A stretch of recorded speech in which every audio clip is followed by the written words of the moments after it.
Tá, ok. Bom dia a todos e a todas. Eu quero agradecer imensamente a chance e a oportunidade de estar aqui, agradecer o presidente dessa importante comissão, das duas comissões, agradecer ao senador Paulo Rocha, que me fez o convite para poder estar aqui representando a mais antiga instituição de pesquisa da Amazônia, a segunda mais antiga do país. Bom, trata-se aqui de discutir sobre diversos aspectos, né, um projeto de lei, um PL, que pode afetar de maneira contundente a vida dos brasileiros, sobretudo os brasileiros amazônidas. O bioma, não é porque eu sou diretor de um instituto da Amazônia, mas convenhamos que a biodiversidade, sobretudo do bioma amazônico, é uma das maiores e menos conhecidas do país. Então, em se tratando de uma maneira contundente e o mais compreensiva possível do conhecimento e da apropriação do conhecimento dessa biodiversidade, a gente pode estar falando em solução de problemas os quais nós nem conhecemos ainda, né? Tal a contundência disso.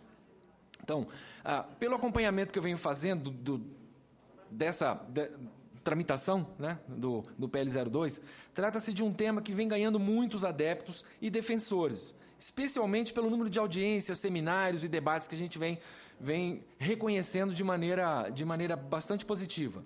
É, de fato, um tema polêmico, pois se não for bem articulado em todas as suas variáveis, matizes e implicações, sobretudo implicações, ele pode ter uma contundência negativa, sobretudo à soberania nacional, né? Mas, principalmente, ele pode ter o efeito de tornar inócua uma efetiva chance para o desenvolvimento nacional, mas, sobretudo, regional. A gente não deve esquecer que esse governo, nos 10 últimos anos de governo, a gente tem visto uma preocupação muito grande em tirar o país da miséria, em oferecer às populações menos agraciadas de desenvolvimento, um efetivo desenvolvimento. Então, trazer essas populações e, sobretudo, diminuir as desigualdades regionais. A gente sabe que o Sul e o Sudeste tem um padrão de desenvolvimento muito melhor do que nós lá na região Norte. A região Nordeste já vem se desenvolvendo melhor nesses últimos 10, 15 anos, mas a região Norte ainda não, né? Nós lá no Museu Guild somos um instituto de pesquisa que pertence ao Ministério da Ciência, Tecnologia e Inovação. Trabalhamos não apenas com a produção de conhecimento, mas, sobretudo, com a sócio- e biodiversidade amazônica. Mas, recentemente, desde uns 5 anos para cá, também passamos a nos esforçar a produzir e sermos efetivos, tendo o resultado dessas pesquisas transformadas em inovação, seja através de processos novos, seja através de produtos novos, patentes, etc. Então, quando cabível, a gente consegue fazer isso. Estamos articulados somos um centro de pesquisa e que somos sede de uma rede de núcleos de inovação e transferência de tecnologia. São 12 instituições ligadas a nós, lá na Amazônia Oriental, e desde a criação dessa rede, há cerca de 5, 6 anos atrás, uma iniciativa bastante importante do Ministério da Ciência e Tecnologia, nós desenvolvemos, ou solicitamos, ou temos registradas 120 pedidos de patente. Não é uma coisa simples, né? Então, nesse contexto, nós, junto com os demais institutos da Amazônia, sobretudo da Amazônia, nós temos grande responsabilidade, não apenas científica e tecnológica, mas em inovação, sobretudo com as comunidades com as quais trabalhamos. As indígenas, quilombolas, caboclos, ribeirinhos. Ainda mais agora, às vésperas da votação na Câmara, de uma coisa que ainda não foi citado aqui, mas que é importantíssimo que se tenha e que tenhamos em vista, que é o PL 2177 de 2011, chamado Código Nacional de Ciência e Tecnologia, que iniciou com uma proposta do deputado Cibá, com uma proposta de revisão da Lei de Inovação. Então, ela abre uma perspectiva imensa de que institutos de ciência e tecnologia agreguem o sentimento e a necessidade de inovação aos seus núcleos de inovação tecnológica associados, né? Então, nesse contexto, e sob a luz do que preconiza o PL 7735, agora PL 02, o PLC 02, nós identificamos diversos pontos positivos, vários deles, talvez a maioria deles já citados aqui, um deles, inclusive, que trata especificamente da questão do acesso não ao patrimônio genético, mas à biodiversidade em si. Então, até muito pouco tempo atrás, todos os pesquisadores brasileiros ou estrangeiros que faziam acesso à biodiversidade, no sentido de você ir lá, fazer uma coleta e identificar essa espécie ou espécime, estava ilegal no país, então, sob o risco de ser preso. Alguns, inclusive, foram presos. Então, isso agora nós temos regulamentado. O PLC regulamenta isso de uma maneira bastante tranquila, clara. Então, para quem pretende fazer pesquisa sem necessariamente acessar patrimônio genético, não está mais, de acordo com o PLC, na ilegalidade. Então, isso deu uma tranquilidade muito grande à comunidade científica.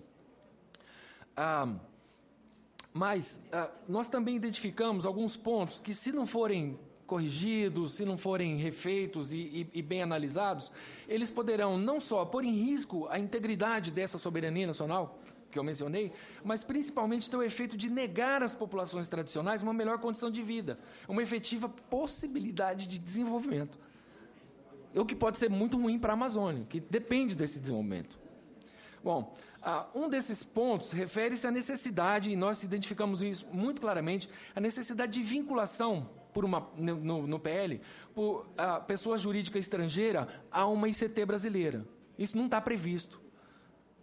Então, quando você vincula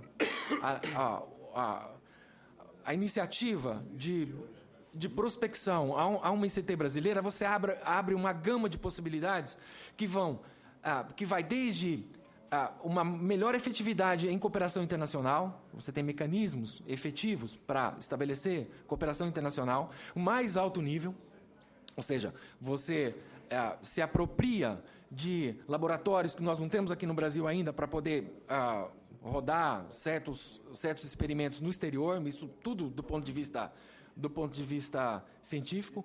Você auxilia no processo de formação de recursos humanos, e aqui, quando eu falo formação de recursos humanos, talvez isso não tenha um grande impacto, de novo, para o Sul-Sudeste, mas para a Amazônia, você formar recursos humanos de alta capacidade, que fiquem na região e que ajudem a produzir o desenvolvimento sustentável da região, é importantíssimo, é um item muito, muito forte nessa agenda e nessa pauta. Uma possibilidade também clara de transparência nos negócios via a utilização dos escritórios e dos núcleos de inovação tecnológica, o que implica em uma plena repartição de benefícios e fortalecimento desses NITs, desses núcleos de inovação tecnológica. Além de um ponto de vista bem específico do PLC, da maior transparência nas eventuais remessas de organismos ao exterior.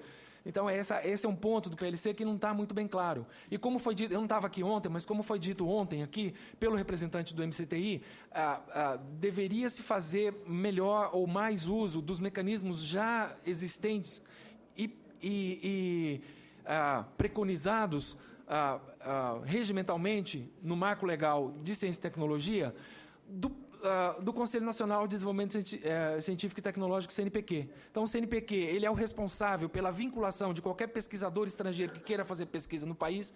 Então, ele precisa se associar a um pesquisador brasileiro que pertence a uma instituição científica aqui, isso para poder dar legalidade no processo. Mas também, e sobretudo, as eventuais transferências. O que é muito... Gente, isso é muito comum. Você recebe material do estrangeiro para os nossos pesquisadores aqui, os experts brasileiros, fazerem o reconhecimento dessas espécimes, e você manda material para lá também para que seja feito o mesmo para os especialistas de lá. Então, no que se refere a acesso aos conhecimentos, ao patrimônio genético, isso pode ser feito com muita tranquilidade e transparência. Em relação ao conhecimento tradicional associado e repartição de benefícios, há diversos pontos, como muito bem citado aqui pela representante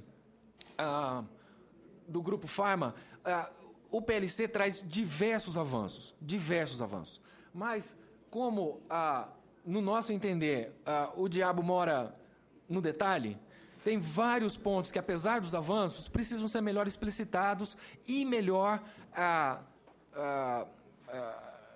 habilitados para que haja não apenas transparência, mas que haja efetividade, sobretudo na repartição de benefícios. Então, o conceito de produto acabado, ele restringe, do nosso ponto de vista, isso assim, eu estava conversando agora há pouco com o vice-presidente da Fiocruz, é completamente debatível você manter produto acabado ou você interpõe uma outra escala aí de produto intermediário nessa escala de acesso ao patrimônio genético. Então, existem pontos que não estão muito bem esclarecidos, debatidos, talvez até com implicações sérias, ao regime de urgência pelo qual foi solicitado que a matéria tramitasse nas casas. Então, se o Senado entender, não apenas que deva voltar para a Câmara, mas voltar retirando o regime de urgência, talvez houvesse uma maior possibilidade de que a abrangência do tema, ou dos temas e das questões envolvidas, fosse feito com uma melhor tranquilidade, talvez, né? Identificamos também alguma dificuldade na transigência, né, dos acordos setoriais. O PL não explicita qual será a participação efetiva dos indígenas, das comunidades quilombolas e as suas entidades representativas. A conceituação dada, esse é um ponto importante, a conceituação dada ao agricultor tradicional e a agricultura tradicional não leva em consideração o marco legal sobre a agricultura familiar. Então, esse é um ponto, sobretudo na Amazônia, que precisa ser trazido para o âmbito do PLC. A falta de uma efetiva participação das populações detentoras de conhecimento tradicional, no sentido de outorga a estas populações o direito de decisão sobre o processo. Participar é uma coisa, mas ter direito de decisão, decidir sobre o processo, é outra. Então, foi um avanço a participação deles, mas efetivamente decidir, não, isso aqui não nos interessa, a gente tem o direito de bloquear isso aqui. Bom, eram essas as minhas considerações. Eu agradeço pelo tempo de vocês. Eu tenho a certeza de que as minhas considerações não serão as únicas e tenho, sobretudo, a certeza e confiança de que essa casa vai trabalhar e o texto do PLC vai receber os ajustes necessários à sua plena... a sua plenitude e vai fazer com que, sem dúvida, esse grande instrumento de desenvolvimento e inclusão social seja pleno a todos os brasileiros. Muito obrigado.